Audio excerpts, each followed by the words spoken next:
ሰላም እንዴት ናችሁ? ብዙ ሰዎች ዳይሬክት ሴሊንግ ወይም የቀጥተኛ ሽያጭ ግብይት ፒራሚድ ስካም ወይም ፒራሚድ ማጭበርበር ነው ይላሉ። ይህ በእርግጥ እውነት ነውን? በዚህ ቪዲዮ መጨረሻ አንድን ድርጅት ፒራሚድ ስካም ወይም ሌጋል መሆኑን የሚለዩበትን መስፈርቶች እነግራችኋለሁ። የሁለቱን ልዩነት መረዳት ገንዘብዎን፣ ጊዜዎንና የወደፊት ህይወትዎን ስለሚቆጥብ እስከ ቪዲዮ ፍጻሜ አብራችሁን ቆዩ።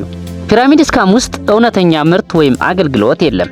ዋናው ትኩረት ሰዎችን መመልመል ነው፣ ምርት መሸጥ አይደለም። የሚከፈላችሁ አዳዲስ ሰዎችን ስታመጡ ብቻ ነው። ሰዎችን ማስገባት ካልቻላችሁ ምንም የምታገኙት ገንዘብ የለም። ምክንያቱም በፒራሚድ ስካም ገንዘብ የሚገኘው ሰዎችን በመመልመል እንጂ እውነተኛ ምርቶችን በመሸጥ አይደለም። ሰው በገባ ቁጥር ከላይ ያሉት ሰዎች ብዙ ገንዘብ ያገኛሉ። ነገር ግን ድርጅቱ ቢቋረጥ ከታች ያሉት ገንዘባቸውን ያጣሉ።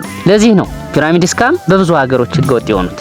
ምናልባት ምርት እንኳን አለ ቢሉ ወይም ከተባለ የውሸት ነው። የመግቢያ ክፍያዎች ዋናው የገንዘብ ምንጭ ናቸው። በከፈላችሁት ገንዘብ ልክ የምታገኙት ምርት ወይም አገልግሎት የለም። አንድን ድርጅት ፒራሚድ ስካም ነው ሊያስብለው የሚችል የፒራሚድ ቅርጽ መሆኑ ሳይሆን የሚከተለው የግብይት ስርዓት ነው። በቅርጽ ደረጃ ከሄድን የመንግስት ተቋማት ቅርጻቸው ፒራሚድ ነው። ስለዚህ እንደዚህ መሆኑ ህገወጥ ሊያስብለው አይችልም። ፒራሚድ ስካም ሊያስብለው የሚችል አንደኛ ምንም አይነት ምርትና አገልግሎት የሌለው መሆኑ፣ ሁለተኛ የሽያጭ ስርዓቱ ምርትና አገልግሎት መሸጥ ሳይሆን ሰዎችን በመመልመል ላይ የተመሰረተ መሆኑ፣ ሶስተኛ በሚመለከተው አካል ያልተመዘገበ መሆኑ አንድን ድርጅት ፒራሚድ ስካም ሊያስብለው ይችላል። ወደ ቀጥተኛ ሽያጭ ግብይት ስንመጣ እውነተኛ ምርቶችና አገልግሎቶች ያሉበት በቀጥታ ለደንበኞች የሚሸጥበት ህጋዊ የንግድ ሞዴል ነው። ገቢ የምናገኘው ምርቶችን በመሸጥ ነው።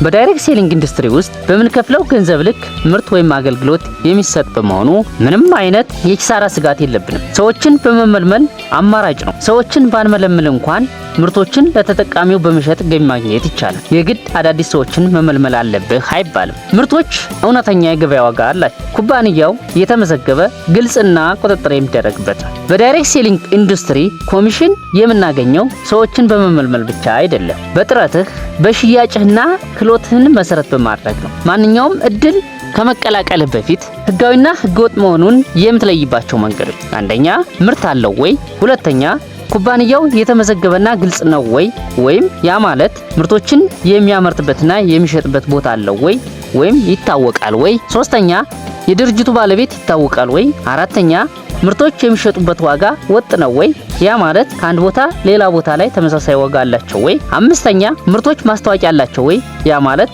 በሰዎች አንደበት ሊሆን ይችላል ወይም ደግሞ በሶሻል ሚዲያ ይተዋወቃሉ ወይ፣ እውነተኛ ናቸው ወይ፣ ምርቶች ተጨባጭ ናቸው ወይ። በአጠቃላይ አንድ ኩባንያ 4 ፒ ካለው ህጋዊ ነው። አንደኛ ፕሮዳክት፣ ሁለተኛ ፕሌስ ኦፍ ፕሮዳክሽን ኤንድ ሴል፣ ሶስተኛ ፕሮሞሽን፣ አራተኛ ፕራይስ ኦፍ ፕሮዳክት። እነዚህን የሚያሟላ ከሆነ አንድ ድርጅት ህጋዊ ነው ማለት ነው።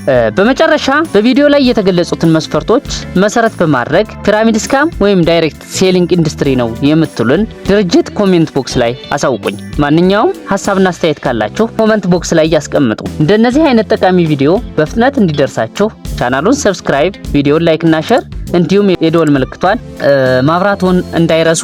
በሌላ ቪዲዮ እስከምንገናኝ መልካም ጊዜ ተመኘ።